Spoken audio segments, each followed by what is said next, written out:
Welcome, and I am going to be doing this intro for the second time because the first time my microphone was off. So, anyways, today we are going to be getting into OCD. This is the topic that's of high interest to me, being that I've dealt with OCD a lot in my life, both knowingly and unknowingly. It's a tricky thing. And anyways, so today I have on Dr. Reid Willson, and man, this guy is just full of knowledge. He has years and years of experience. Dr. Willson is going to kind of teach us about some tips and tricks when it comes to anxiety, and also understanding how to decipher the, as he puts it, noise in your head, and how to understand whenever anxiety sends you signals, how to differentiate what is worthy of being acknowledged and what is a valid thought, and then what is noise. Dr. Reid Willson is a licensed psychologist who directs the Anxiety Disorders Treatment Center in Chapel Hill in Durham, North Carolina. And on top of that, he's also an adjunct associate professor of psychiatry at the University of North Carolina School of Medicine. And then beyond all of this, he has published 7 books, and the most recent one being Stopping the Noise in Your Head, The New Way to Overcome Anxiety and Worry. And I mean, wow, this was such a good episode. When I was editing it just now, I was like, man, this is good. Like, because we recorded it, I'd say a month and a half, and it doesn't take that long to kind of forget things and or just not have them in the forefront of your mind, and it's so great just to go back and re-listen to things. And I'm realizing now that you're probably ready for this episode to start. Oh my gosh. Okay, so here it is. Enjoy. All right. Well, thank you again, Dr. Reid, for coming on. I'm really grateful, and you were so quick too to respond and be so open to joining, so I appreciate that. Yeah, no problem. Yeah, I've gone through your websites, like Noise in Your Head and some of your YouTube videos, and I'm super impressed. Like, those are very well put together. Oh, well, thanks. Yeah, I definitely recommend anyone listening to definitely check out Noise in Your Head, because you have some pretty funky videos, and as a representation of how anxiety works and interacts with you. It's pretty, and it's comical, so it kind of makes it easier to digest, and it's relatable, but in a way where you don't feel like worse watching it, but it's kind of like lighthearted and funny. It's like, oh my gosh, that's me. That's how I am sometimes. Yeah, and that was good. It was fun to make. My son-in-law was my co-author of the script, and my daughter was the director, and so or producer, and so it was great fun to do that. And they're nice and short and crisp. They're 6 episodes of 5 minutes or under each, trying to let people see overall the different ways that anxiety can really get to you. So it's, our character Susan, and then a character that plays anxiety with her. So we won't tell them any more about that, and maybe they'll check it out. Yeah, to be continued. Yeah. You must click the videos. And then you also have some videos that are more formal, where you're discussing things with different patients or to a general audience. And one of your videos is kind of like an introduction one, and you talk about the different types of anxieties and phobias and OCD that people can experience, which I think is important, because sometimes I feel, especially maybe for someone who either has never dealt with anxiety or has never talked about it, so they feel a little isolated, or they have more of maybe a little more narrow perspective of what anxiety is. I think it's important to talk about that. Do you mind kind of briefly going over some of the different types of anxieties and phobias and whatnot? I don't mind. And, very commonly when I work with people, they will say, I feel like I'm all alone. I've never met anybody. Of course, it's often true. I've never met anybody with my particular problems, and it must be unique to me. And when it sets off, when people are children and they don't know what's going on, and some of them feel ashamed by thoughts they're having or emotions they're having, and they don't tell anybody. And even if they do tell their parents, it very often gets dismissed, unfortunately, and then it goes underground, and people try to survive silently. And often when they try to do it that way, they often go up in their head and they spend time worrying as though worrying is problem solving, but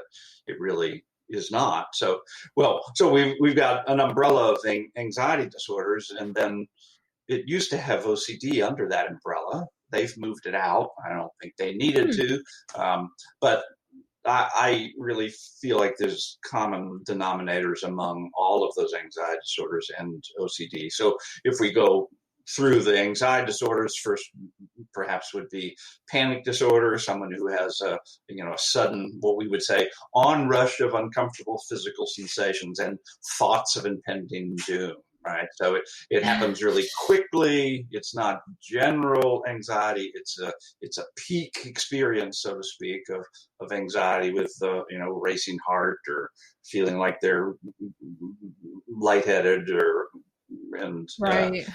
hands are cold and body shaking and so forth.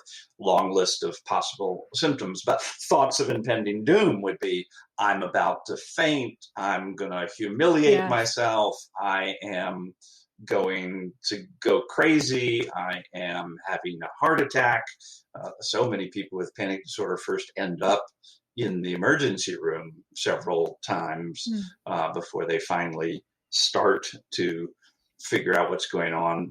Years ago, the average person would go through panic disorder something like 12 years without getting the proper diagnosis because of how naive we were medically and psychologically a while back. So we got panic disorder, then we have specific phobias, and that's the most common of the anxiety disorders.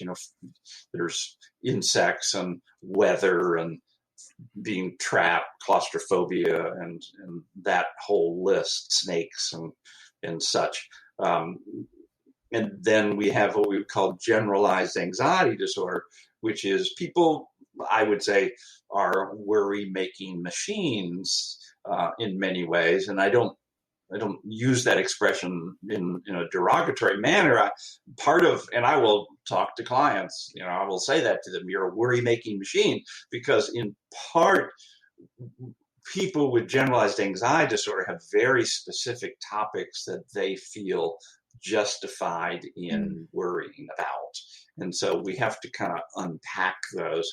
And the five most common would be, if I can remember them, work or school, family or relationships, health, money, and then the question that is endorsed by 94% of people with generalized anxiety disorder is, do you worry about minor things?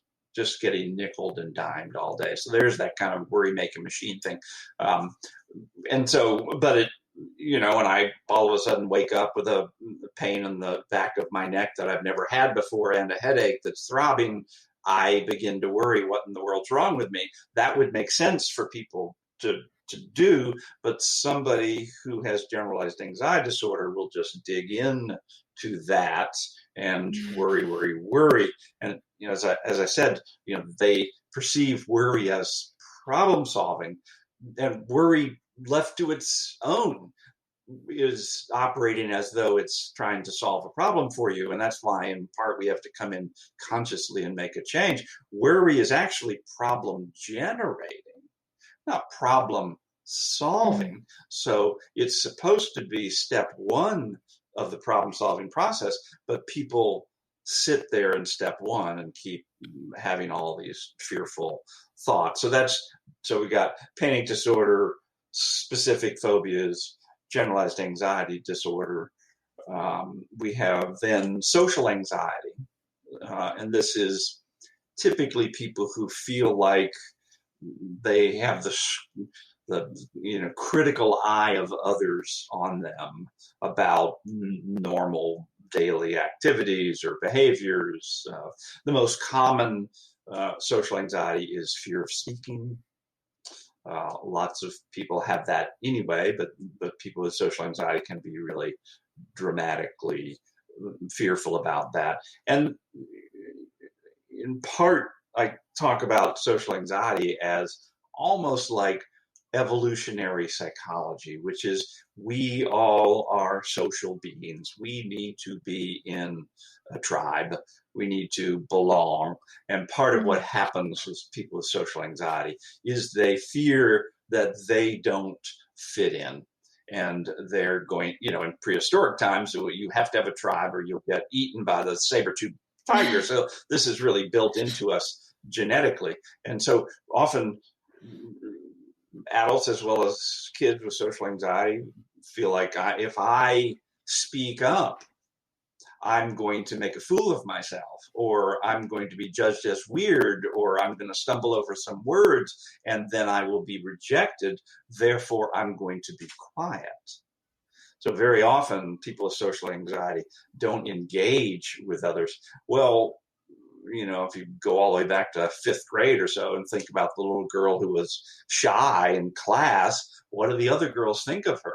Well, they tend to think of her as a snob, not as somebody who is shy and withdrawn. So it begins to give us a sense of what treatment might need to look like around all of those.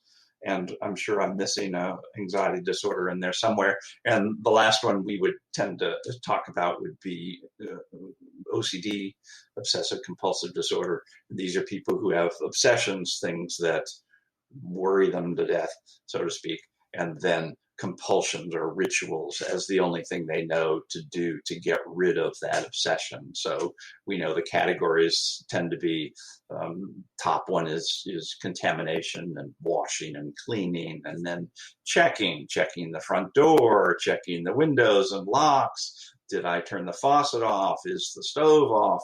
Did I just run someone over when I'm driving down the highway? Is also a checking of OCD.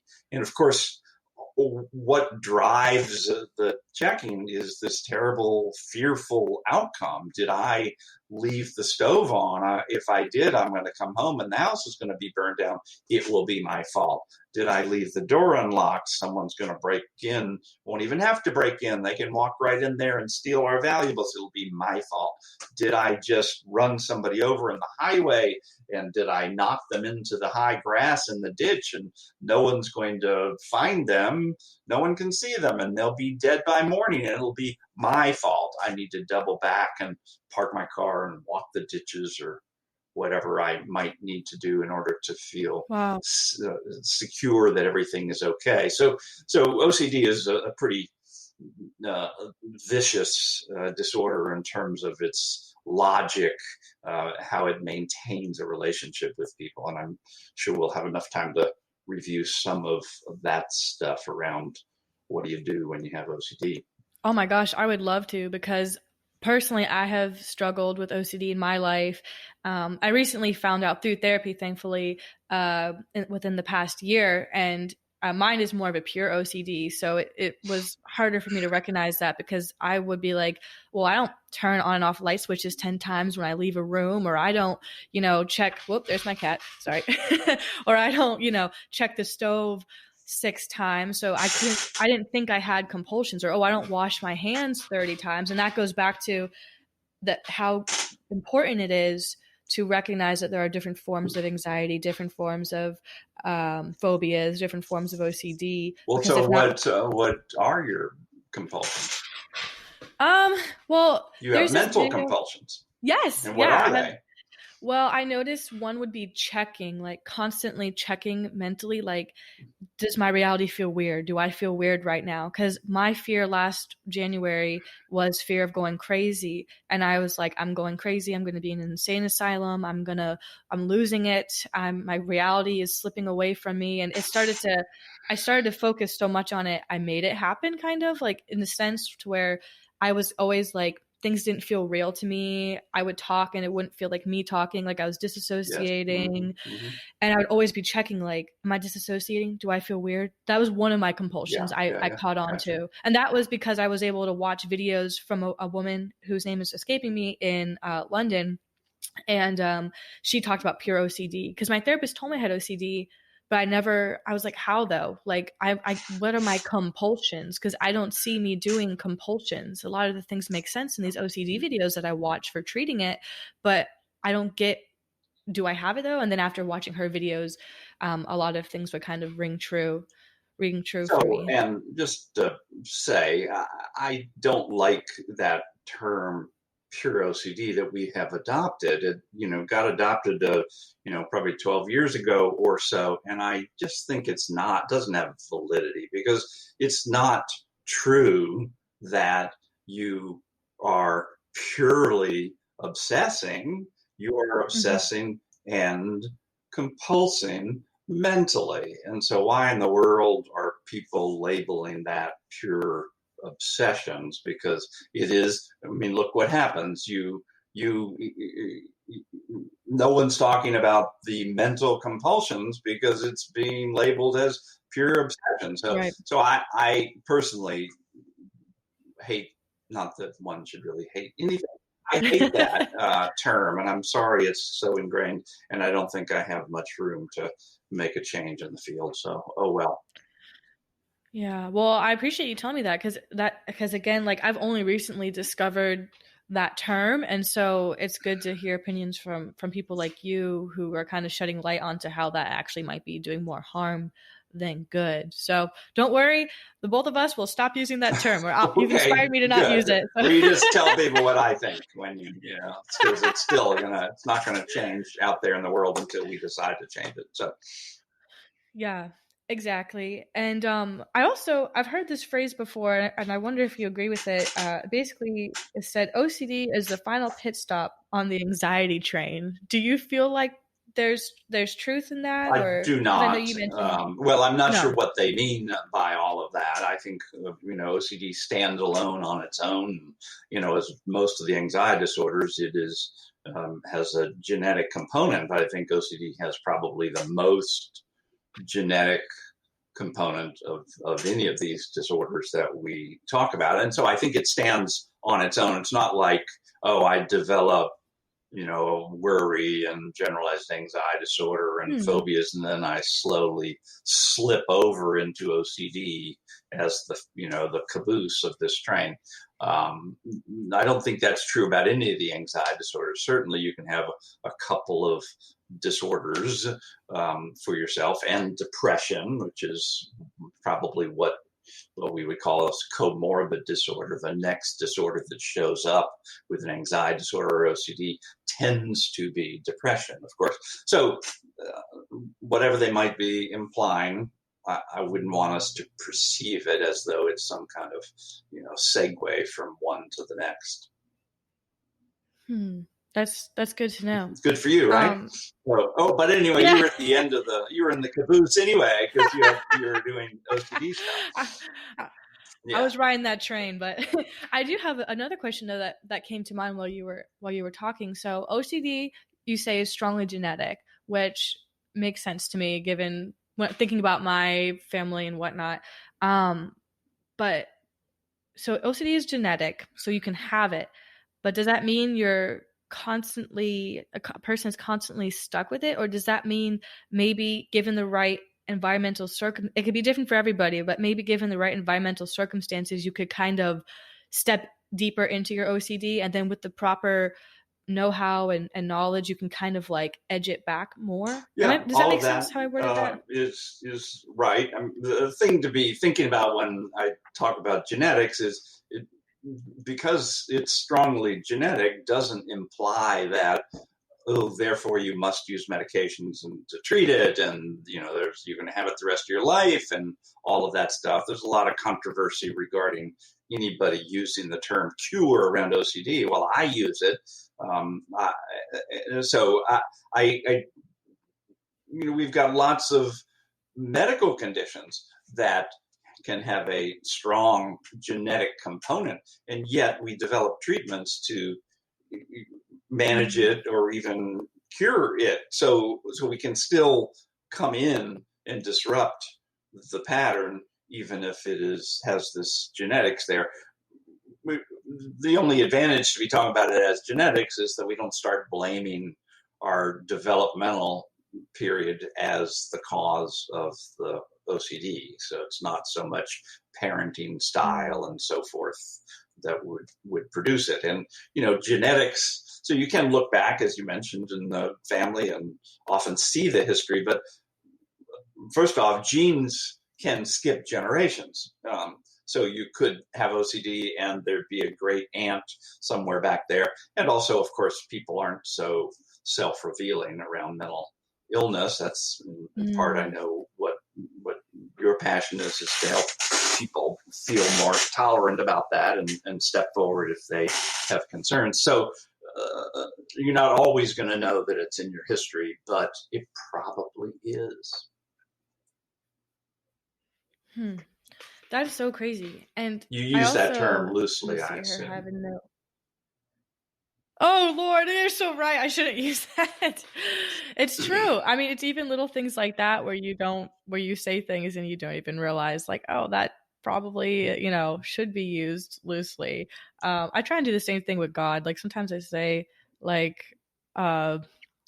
or not God, but Lord, like, oh Lord. And I'm like, I shouldn't use that so loosely either, because that's like an important word to me. And we're working on it. I mean, that's Yeah. so retarded is really getting confronted a lot more now. And so we're trying to do the same kind of things with mental health issues. I'm so OCD is one of the things we're trying to address in the public, because OCD is a serious and can be quite debilitating disorder, and we don't want it to be used quite so loosely, although it's understandable people throw that around, but we're trying to educate people a little more, and we do that on podcasts like this one. Yeah, exactly. And even people like me who are having a whole podcast about mental health It's still not say a things like criticism of that. people. We're just trying to get ourselves oriented so that things are taken respectably, because you have to address it. These things are tenacious, very difficult disorders, some of them, and so we want to take them on squarely and not, if you keep throwing some terms around that seem kind of demeaning, then who wants to own up to the term? Although it's so interesting, I cut my teeth on panic disorder way back. I'm old. But when people were very secretive about it, but the other thing, the corollary to that is once those who did share something about their panic disorder or anxiety attacks, so many people would say, "Oh, I know. Yeah, me too."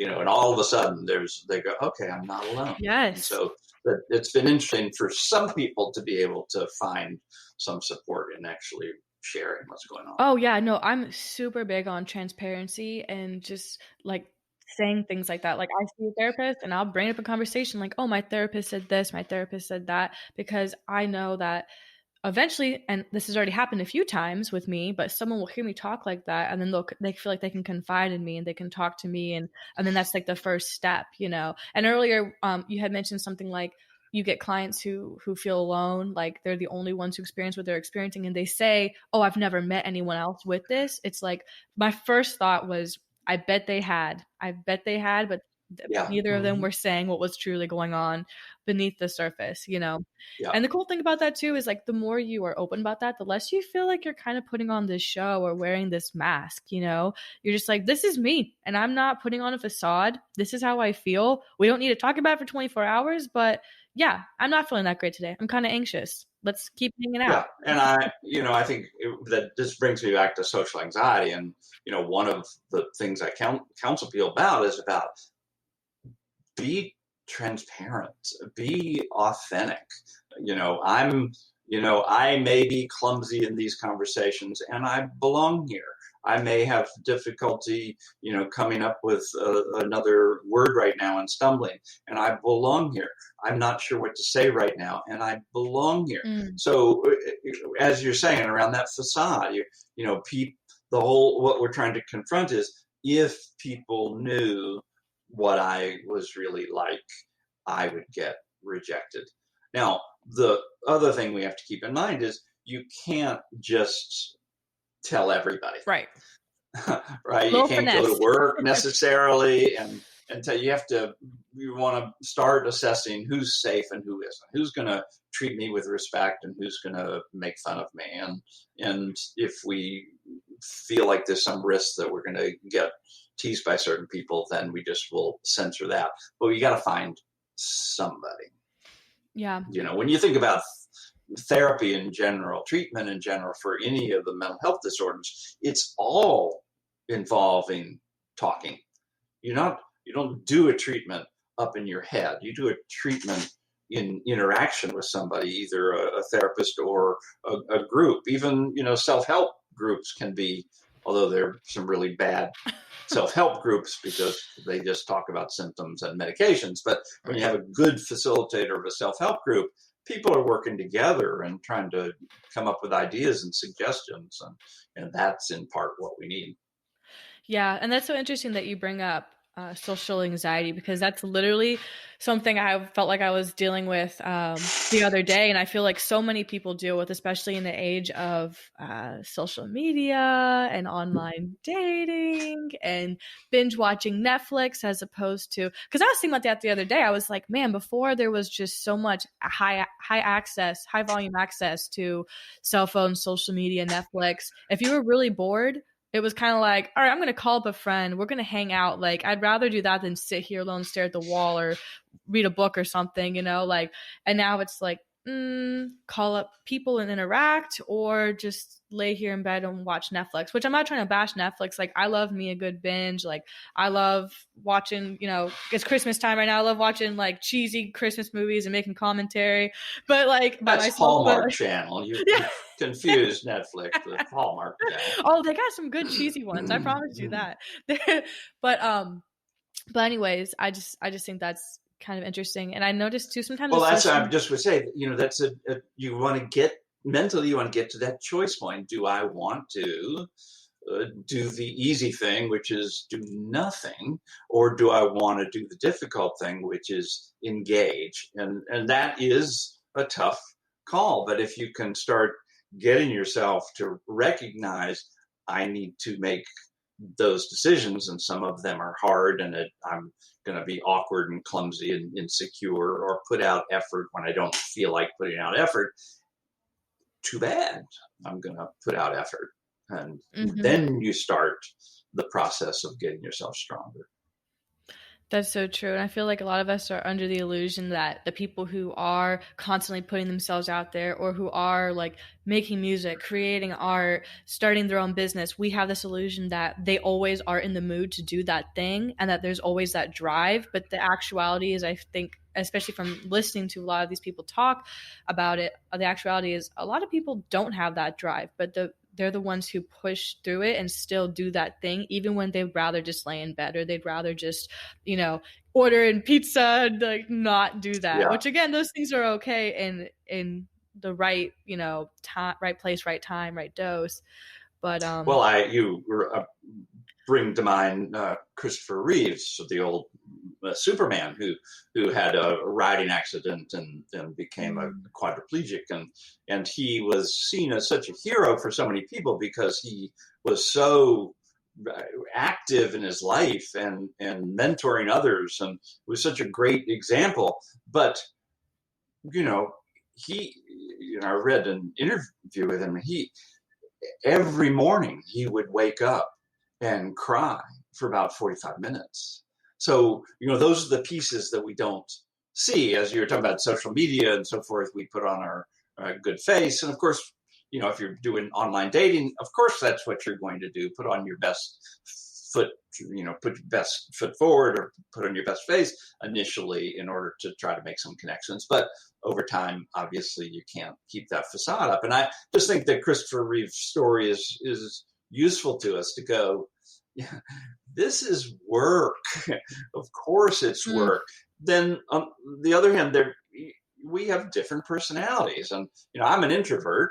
My wife is an extrovert, and she makes friends with wallpaper. And I, for me, it's like, so I just, more likely to keep to myself as opposed to reach out. And we've got all these different types of personalities. So the other thing that tends to come up is we start doing these comparisons when it's not really fair, because I'm just not built like that. And so I've got to find my own, personal best. And in many ways, people who are in treatment for mental health disorders have to look at it like that. Can I mark my personal best today in what I'm doing? Mm, that's so true. And also going back to what we were just talking about with social anxiety, I've been watching a lot of mental health videos lately, so I literally can't forget if you had just said this or had just listened to this morning. But the thought of when you're feeling anxious in a social situation, you kind of assume that others are looking at you with judgment. Like you kind of see yourself through a lens of negativity, and you're assuming the worst. And just to use myself again as an example, which is something I try and do on this show often. For instance, I went to the skate park the other day, with my friend, and there's a bunch of girls there who are really into skating, like quad skating, disco skating, and stuff. And I think it's so cool. And I get anxious, though, sometimes in groups because I do better one on one, maybe three. After that, I'm kind of like, I feel like I kind of fade into the background. I don't know what to say. I stutter, I overthink everything I say. But anyways, I remember like just the little thing. Like I went to get something out of the car, and one of the girls was getting her car next to me. And I was like, "Oh, I love your beanie," and then she was like, "Oh, thanks." And then I was like, "Oh, hey, I recognize you." And then the look she gave me, in my brain, I was like, she thinks I'm weird. She thinks I'm awkward. I'm that creepy girl who remembers her, but she doesn't remember me. Why did you Yeah. say that? Like, and it's just interesting how sometimes, you know what I mean? Or you can have a good, really good, like 2-3 hours hanging out with people, but then you say that one thing that was awkward, or you have that one moment where you pause just a little too long to collect the rest of your sentence in your mind, and you're like, I blew it. Yeah. Right. Yeah, of course. And part of that is our mind is built with a negative bias. So we're all built to look for what went wrong because that's a kind of survival thing. And so it happens absolutely socially as well. So when you go, and I started to highlight that interaction, really very common. But of course, when you do have social anxiety, then it starts to get you to, then you dwell on it afterwards and you can't let go of it. The next day, you're Mm. still thinking of it. You don't want to meet up with them anymore. You just assume you made a fool of yourself. And now you're starting to close off your world in that way. And so, in many ways, you have to be counterphobic. You have your fear of judgment, and then you get out there and start interacting with people. I mean, people do that all the time. If you look at comedians and actors and others, and you read their history, there's a lot of counterphobic behavior there of people who feel so insecure, and yet are doing, putting themselves out there in that way, which seems strange, but there it is. No, heck yeah, you got to do it. And one of my favorite quotes or sayings is like, fear are the boundaries and limitations that you set for yourself. So I might be like, oh, I'm a little awkward or uncomfortable to go to the skate park, but I'm going to do it anyways. And if I stutter, if I say awkward things, and screw it, like I'm going to do it. And the thing is too, it's ironic because you don't want to go and say things to look stupid or sound stupid because then you might be rejected and be alone. But the irony of that is if you don't go out and meet those people and take that risk, then you still end up Absolutely. alone. You know what I mean? So it's like you create the thing you're afraid of without even giving yourself the chance to experience that. You're just like, it's almost like I'm gonna reject this Yeah, but before this has why a do you chance to do that? reject me, We kind of do thing. that because we don't understand the alternative. We don't know that there's another way to do it. And, families do this all the time with kids. They don't know what else to do. And so they clamp down or they do this or they allow it to happen. And I mean, I've been working in self-help since, 16 years old. And I'm 69 now. Wow. It, it's in my bones because just given how my childhood and development went, without giving details around all of that. I can remember at about 16 saying to myself, I don't want anyone else to go through what I have gone through because they're missing information.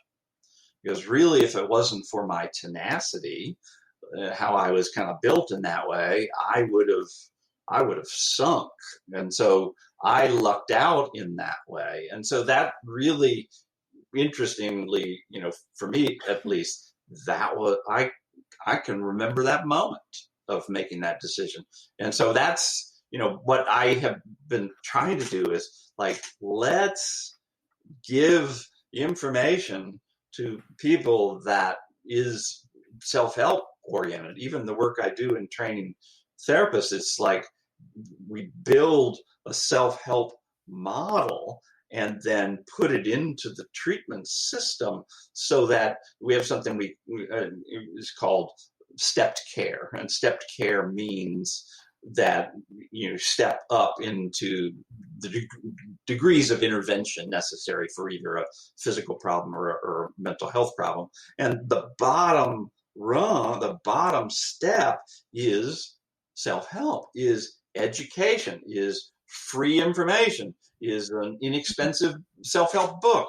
Yeah. And a certain percentage of people will read this material, watch these clips, and take this self-help course or whatever, and get stronger. And to the degree they need, some of those people need more, we go up one level to maybe self-help groups or a group treatment, and then up to individual treatment and medication. And some people, a very small percentage of people, need intensive outpatient treatment or inpatient treatment or residential treatment. But that's that stepwise process. And I think we should be focused on self-help because in mental health, because when we treat somebody with a mental health disorder and then send them on their way, we don't want every time they have a new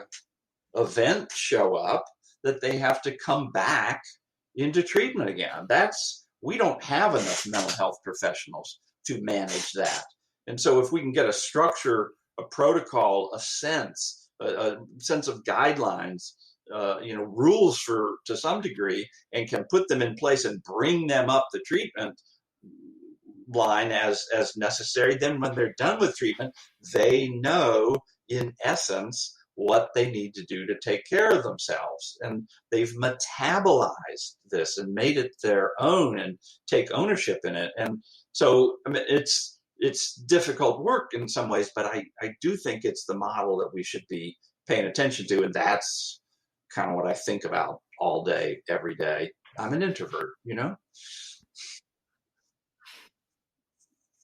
Yeah, no, I love that. And what kind of comes to my mind in a way that I sometimes like to describe therapy is so when I first started going to therapy, I was like, this is my savior. Like, this is not my savior, but quote unquote, like, this is going to be what makes me better.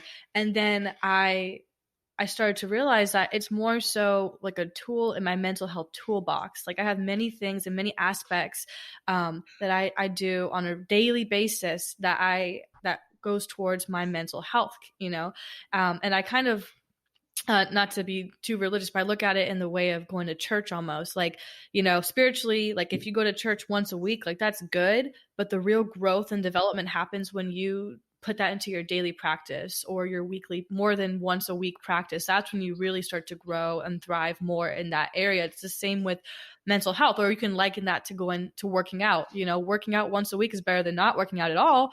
But really, like, if you really want to get your cardiovascular up and start lifting up your mood, you should probably maybe, even if it's just going for a walk 3 times a week, just, same thing with mental health. But yeah, I really like what you're saying in terms of you want people to be self-sufficient on their own. And maybe it starts out as, one of the main things kind of getting you better, helping you, but eventually you kind of want to wean people off to where you've given them the tools and the necessity to where they're not as reliant, and they're more self-reliant and able to kind of be their own friend and therapist in a sense, of course, while still having community and ongoing therapy. But you know what I'm saying, like learning to be a friend to yourself and that kind voice to yourself, that inner voice.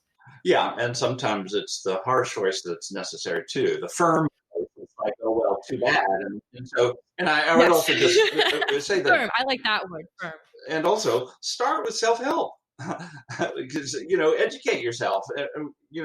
If you want to be, even if you end up in mental health and some treatment, you want to be an educated consumer, because you're behind a closed door, you're behind a curtain, and you don't individually we don't know how some therapists are interacting. And for instance, with OCD, it's very difficult, if not impossible, for a therapist who's a generalist to know how to treat OCD. It's a very specific disorder with very specific interventions that are necessary. So, but if you don't know that as a consumer, you can just go in and sometimes, the vast majority of therapists, of course, are going to be honorable and refer people on if they can't treat them. But it doesn't always happen that way. Some therapists believe they do understand what needs to happen, and they try to promote that. And so all I'm just trying to say here is that if you start with self-help, you will know better what interventions look like that tend to be successful in these specific disorders. We have tons of self-help workbooks now. I mean, that's the big thing that's going on right now in mental health, is all these books being published as workbooks, and which are fine. It's not the kind of work that I do, but they're fine, but they will give you the guidelines. So that's my soapbox. I have many soapbox. No, please keep standing. Can I be specific around some interventions? Yeah, sure. Okay. The biggest thing if we're talking about the anxiety disorders, the biggest thing that I try to start with is this idea of signals versus noise. So if I tend to be a worrier, if I have an anxiety disorder or I have OCD, then I am going to have thoughts, images, impulses, whatever, that I treat as signals when I shouldn't. All worries come into the mind as signals, and they're supposed to. So, again, it's like the first step of the problem solving process. And we have to consciously sort out so what's the definition of a signal? Well, it's something a problem that needs to be handled, and now's the time to be handling it. And I am somebody who needs to participate in solving this problem. And so that's a signal. And so if that's a signal, what do you do with a signal? You problem solve.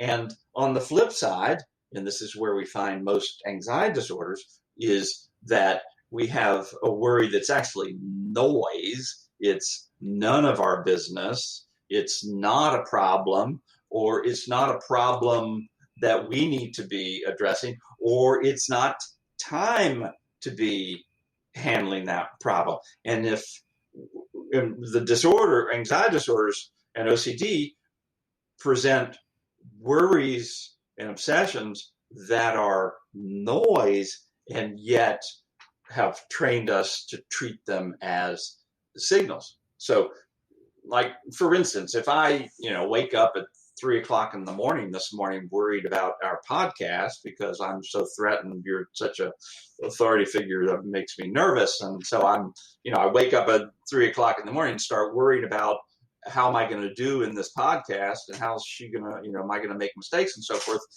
That's noise. Why is that noise? Because I've declared 3:00 in the morning as sleep time. And, I get up at 5, and so I've got plenty of time between 5 and the 4 hours prior to this event, or 5 hours before you and I record, plenty of time to pay attention to it if I want to. So, that's an example of an obsession or a worry that is relevant, but it's not the right time to be paying attention to it. So I just think the very first thing that we want to do when we start worrying, and almost all the circumstances around the anxiety disorders and OCD are about worry. That we want to, in the moment when we start worrying, what do we want to do? We want to step back in that moment. So step away from the worry enough to go, oh, I'm doing it. So if we step back, it's a lot of what they talk about in mindfulness and so forth. And I'm not talking about mindfulness in any big way. It's just being mindful, noticing that I'm doing it. And sometimes, you can worry for 15, 20 minutes before you go, oh, I'm worrying about, there I go again, right? So we want to step back and declare it as a worry. And then you want to make a decision. Is this, do I want to, and here's the tricky part. It's not determining, is this a signal or noise? Because that's a little complicated because it's a disorder. I want to be asking myself, do I want to treat this as a signal or treat it as noise? Now, why do I say it that way? Should I act as though this is nothing or something important? Because these disorders, because they're disorders of uncertainty, in the moment you worry about this, you can't clearly declare it as unimportant. But if it's your theme, if it's all about checking the front door, and I've checked the front door 1,600 times and it's never been unlocked, and I'm going to treat that as my theme, then when I start obsessing around the front door, I can go, oh, there I go again. There's my noise. And now I'm going to let go of that and turn and bring my attention to something else. Now, turning and bringing your attention to something else may last 8 seconds, and then up it pops again and you're back. That's a whole nother event of worry. That's how I want to try to talk to people about this process, that it's a moment by moment process. Is how do I handle what's going on right now? So you can't help having the initial threat pop up, the symptoms of panic or anxiety, and you can't help having your first response to it. Oh my God, it's happening. Did I do that? Oh my, what have I done? All of that. That's kind of a closed system. And that's throwaway. That's like, okay, the disorder gets those little moments. Where I want to intervene is, what do I do next? Right? So I got to accept that these worries pop up, but then I got to declare them as noise. And I turn and start focusing on something else, not to block this, not to suppress it, but I'm actually turning away from it and sitting with uncertainty, sitting with doubt, but not doubt about anything. That's when we think about OCD, that's, again, we go back to that door checking, the locks on the house and so forth. Once I know that's my theme, I'm going to turn away without doing all my compulsive behavior. And I'm going to sit with this distressing uncertainty. But if I can go up one level of abstraction, so we're stepping back and going up, there's my worry. There's my worry about that topic. And I've gone up one level to go, okay, got that. And I'm going to treat that as nothing. And that's because that's how I work on this disorder. And again, even if it springs right back up 8 seconds later, no problem. It's a brand new event, and I'm going to start over again and do that again. Because as you know, you can start worrying about stuff and it just, hits you over and over and over again. And you got to have some ways to claw back your life. Anyway, so I wanted to make sure I gave you a little taste of how we begin about all that kind of stuff. Oh yeah, no, I'm glad you did. You were basically just a mind reader a second ago, because I was going to bring up your shifting from your worries and your 4 big moves. I have that on my list here. So that was That was perfect timing. And would you call that habituation? Because that's something that's helped me a lot personally, is just what one therapist described as habituation. Is that what you would call it too? Well, I'm a cognitive therapist, so what does that mean? I tend to lead with beliefs and my thinking process. That's why we're leading with worries here. And if I can metabolize what the treatment is, what my interventions need to be, and I start and I go, that's what I want to do. I make a decision. When those thoughts pop up, I'm going to operate as though they're nothing to look at here. When you see the crime dramas and somebody's body's laying on the sidewalk and the crowd's all around, and the police arrive and they come in, they go to the crowd. Okay, nothing to see here. Break it up. Go away now. Nothing to see here. That's kind of what we're talking about. It feels so dramatic, and yet it's part of the disorder. Nothing to see here. So once I understand that protocol, now once I say I want people to understand. I don't want you don't want to go to a therapist and comply with their instructions. You want to metabolize their instructions. You want to understand why am I going to do that? Why do you want me to do this? Because that seems like a terrible idea. You want to really understand that, make it your own. So here we have this little protocol. Once you have it and get it, now you repeat it. And that's the habituation. Yeah. If you get one in front of the other, if you try to teach somebody habituation, which really means expose yourself to circumstance frequently enough that you get used to it and it's not so distressing. If you try to put that in place first, it fails so often because people will tell me, well, wait a minute, I've got panic disorder. I go grocery shopping every week. I'm in there for 45 minutes. I'm doing my exposure for my habituation, but I'm no better. Why not? Because the reason is because while they're doing their exposure practice in the grocery store, they're continually worrying, like, oh my God, how much longer do I have to be here? Am I going to start have symptoms while I'm here? Okay, everything's okay now. But what if in a few minutes, I don't know, that line looks pretty long. I need to be in a short line. What if I start panicking? All of that going on during a exposure practice, then that has no value. You're not getting stronger because you're not going, this is what I need to be doing. I'm going to go stand in the longer line today because I think I can tolerate it.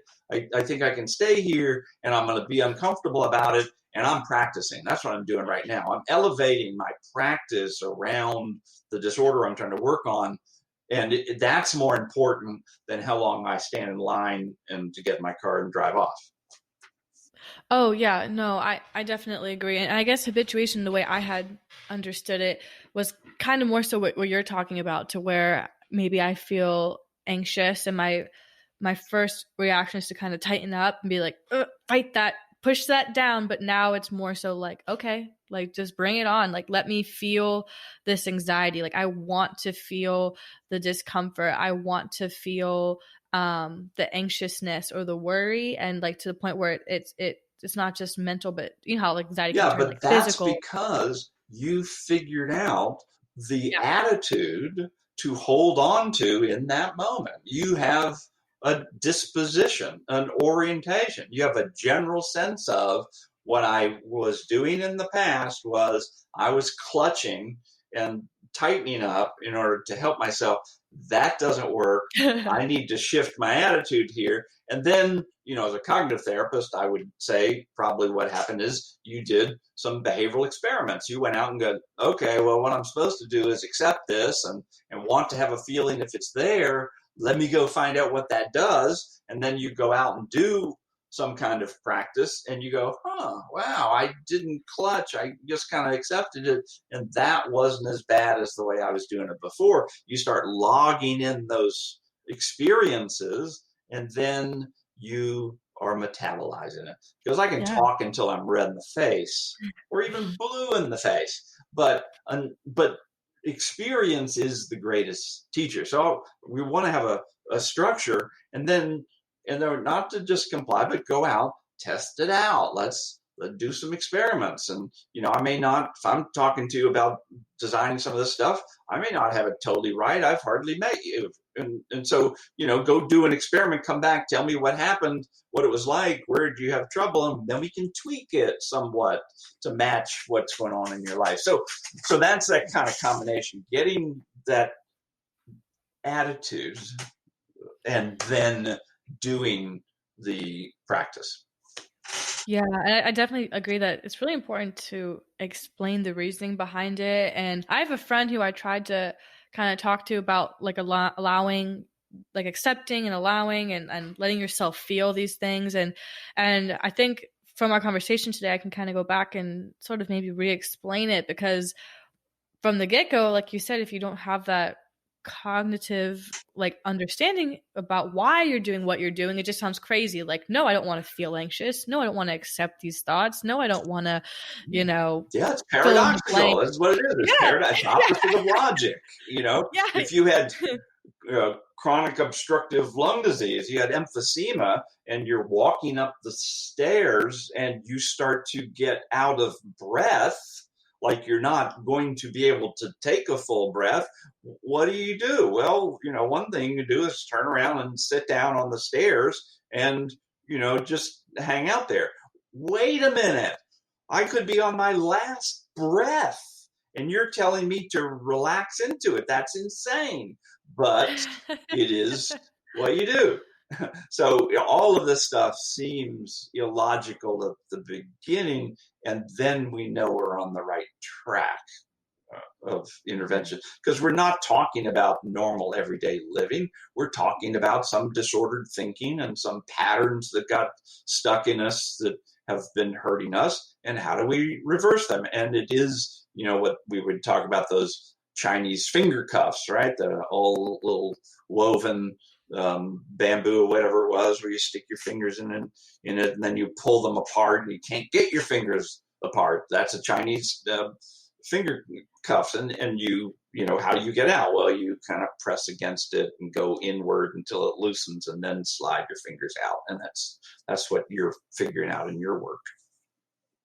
Dang, that's on point right there, that Chinese finger cuff. You remember them? Yeah, okay. I do. Everyone used to, in elementary school, I remember like if someone had like a birthday party or something, now all of a sudden they've got 12 kids running around with their fingers stuck. Mom! Yeah, but no, you're right. You have to go more into it, and which seems illogical, but actually that is the way that you can get out. One thing, I guess, again, that I really like that you talk about is how content is irrelevant and it's just noise. Oh, yeah, I really liked this. So you mentioned OCD is uncertainty, and that's kind of so true, because like there's this fear or this uncertainty. Like my OCD wasn't always just about going crazy. Like looking back in my life, I see how intrusive thoughts and anxiety and OCD all kind of like bundled together to create these different circumstances and fears. But I've had, fears of hypochondria, like getting cancer or having things wrong with me or seizures or whatever. But it's always like the uncertainty, like, will I get this? Will they not accept me? Am I going crazy? Yes, like, absolutely. Like the I don't have a definitive answer right now, the uncertainty, the unknown. And that's just so interesting, because I had never realized that correlation until I heard that in one of your videos. That's that distinction that we need to make, which is, okay, when I keep attributing this fear of the future about specific topics, those are my themes. And once I know what my themes are, then I can start pushing back against that disordered thinking. OCD, certainly, and a number of the other anxiety disorders, if we personify them, right, they love it when you look into the future, because the future is unknown. Every step is step into darkness. And so if it can get you to kind of look like what's going to happen next, what, even in the middle of a panic attack, you've got racing heart, and that's one thing. But what we're doing in a panic attack is going, oh my God, is it going to break? Am I going to have a heart attack? Right. So it's always at like even 10 seconds from now. And so again, once we know that theme, and if we can come back and just be in the present, I can handle this moment. And then again, like the topics, I'll get a number of people who have, since I'm a specialist, they have seen other therapists, and we try to work together to find out what's going wrong. And some of them will say, my therapist tells me when I'm working on, the door, locking the door, I to say to myself, maybe I locked the door, maybe I didn't. I can handle uncertainty. Well, to me, that's crazy. The door, this has nothing to do with the door. So don't be saying, maybe I locked the door, maybe I didn't, because that's not necessary. The door is OCD's topic.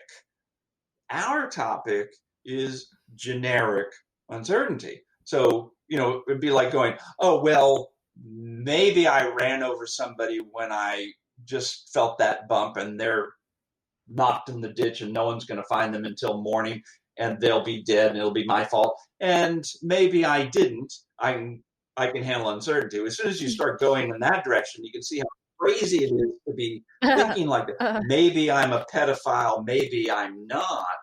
I can handle uncertainty. Maybe I'm going to take a knife and kill my loved one. Maybe I'm not. I can handle uncertainty. It has nothing to do with those topics.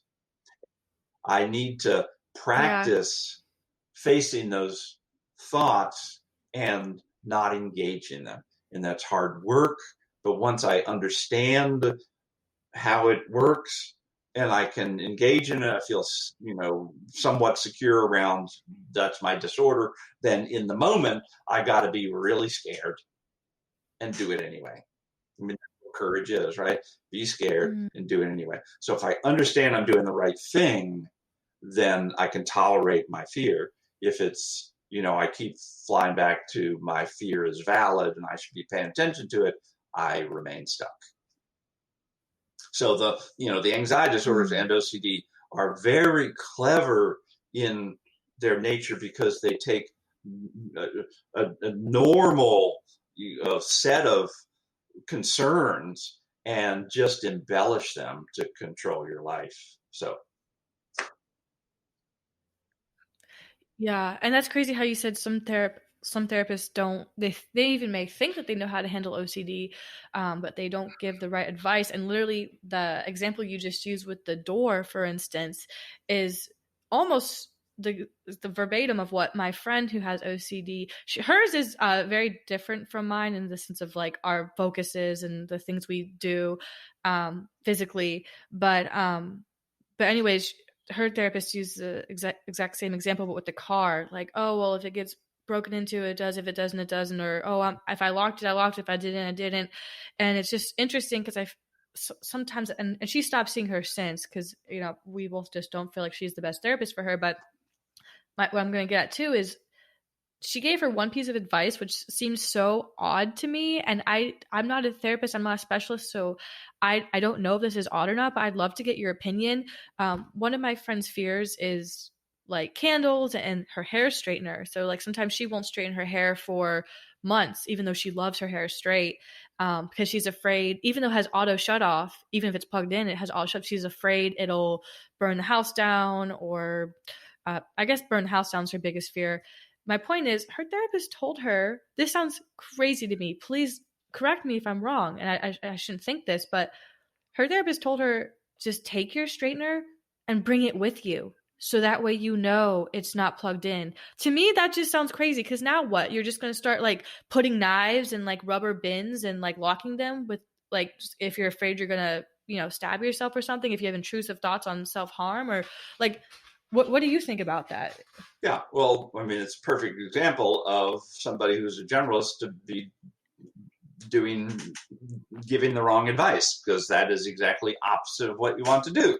You're doing reassurance, and if you reassure yourself, then you're no longer uncertain.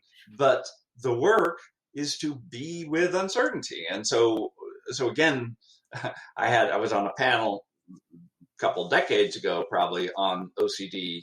And so we've got maybe 250 people in the audience, and there's four of us up there on stage, quote unquote experts around OCD, giving advice and so forth. And one of the people next to me started to, because she does hypnosis, started talking about imagery she would do with her client around turning off the stove. And so in front of these 250 people, she described, having him close his eyes, blah, blah, blah, and imagine, see himself now having turned the knob and it's in the off position and all the burners are off, and have that memory now that it was done. And it's like, okay, well, one thing is for her to be doing such nonsense to her own client, but for her to sit up in front of 250 people and be describing this as a treatment all of you should be doing as well, just was infuriating to me. I mean, this is probably 18 years ago, and it's easy for me to talk about that kind of thing. So yeah, you can, mistakes are made. But the sucky thing is, with this kind of work, a mistake can be impacting someone's life I know. So I'm glad I was able to. Well, that's what I'm saying about educated consumers, is to, yes. If you can learn about what the appropriate treatment is, pretty much all these books and workbooks and so forth, the anxiety disorders and OCD are going to give you that. Yeah. And so you can get it, and it's cheap, $15, and you can read something and start understanding your disorder, or watching some free, videos, or listening to a podcast, perhaps even. Who knows how you might learn. Exactly. And being more prepared and doing a little bit of research could potentially save you from seeing a therapist that does things that actually worsens what you're dealing with. So, hey. And a percentage of us are going to get stronger purely with self-help. Yeah. We know that with data now. We know it. Oh, it's incredible. Like, really quick, I know we're getting ready to wrap up, but going back to what I said about my therapist, me finding out that my therapist isn't the end all be all, but more so a tool in my toolbox. Like, everything else that's part of my tools is reading books and watching YouTube videos and listening to podcasts and listening to personal testimonies, going on Reddit and reading people talk about their OCD experiences, and meditating, praying, spending time with God. Like, these are all things that I do that is my own way through my own self-help from resources that we've talked about today, which is, again, the most important, because at the end of the day, you are with yourself, and sometimes you don't have the money or the time for therapy. Absolutely. But anyways, so thank you again so much, Dr. Reid, for coming on. And if people loved what they heard today, which I know they did, I'm sure that people did, what are some ways they can find some of your resources that you have for self-help? Well, they can go on my YouTube site, which I think is Reid Willson, PhD. So last name is Wilson. So Reid Willson, PhD, and I think there's 17 or so little video clips and so forth they can watch if they want. The best place is to just go to my website, which is anxieties.com. It's actually the largest self-help site on the internet that is about anxiety disorders and OCD, and is free. And so you can go on there, whatever. You can take a little survey to try to get a sense of what symptoms you have and what you might need to study. And there's self-help courses on there for all those diagnoses, and all video clips and all that kind of stuff. So I think going to anxieties.com, and that's plural, so ANXIETIES.com, and we get about 50,000 new people per month there working. And so you can join a large community of folks. You don't have to be totally anonymous and get that work. And you'll find anything else about the stuff I've written and so forth on that site. Yeah, I was going to say, because don't you have like 7 books that you've published? Yeah. Woo! Good for you. That's amazing. Well, thank you for all the work that you do with your website. That's unbelievable. 50,000 people a month who are logging in. So that just shows for the work that you do and how helpful you have been. And that's a lot. It adds up since you've been doing this since you were about 15. So I appreciate it. And I'm sure many other people let me tell you one last thing. And... 15. Oh, yeah. So where I started, well, I was raised as a Catholic. And so where I started at 15 is I got my priest, Father Sullivan, his permission to start doing an alternative mass in the gymnasium on Sunday mornings. And this is back in the mid 1960s. And so we would have, that's when we started having folk singers come and recording, playing music of Dionne Warwick and so forth. And we just had a great congregation that would show up at the same time as others were at the primary mass. So that's that's really where all of it began. So just to throw that in, What? That's freaking amazing. For anyone listening, you can't see me, but my jaw was just dropped for the last 30 seconds straight. That is so freaking cool. What a good kickstart, huh? That's the way to start. Well, thank you for having me. It's been a pleasure. Yeah, no, thank you for coming on. It was really awesome to talk to you in person. After watching your videos, I was super pumped for this episode. So I appreciate it, and I'll be sure to send this to you whenever your rotation comes up and you're up and on the podcast. Great. Okay. Have a good day. See ya. Bye. Okie doke. There you have it, folks. Another episode wrapped up and in the books. I will, of course, as always, have links in the description to Dr. Reid's website, and maybe I'll throw in the link to his most recent book as well. And yeah, if you have any suggestions or topics that you have interest in, send me an email at mindfulnesswithchrist@gmail.com. I would love to hear some feedback. I'm excited. I think we've been doing this for about just over 2 months now, so it's kind of cool to see people logging on and listening, and I really do appreciate it. And if you know someone who could maybe use this resource, definitely feel free to send it their way. But if anything, I'm just glad that you're listening, and I hope it's been enjoyable. Talking to the masses who I do not see nor know. Anyways, have a great day, night, morning, 2 a.m, whatever you're doing. I hope it's great.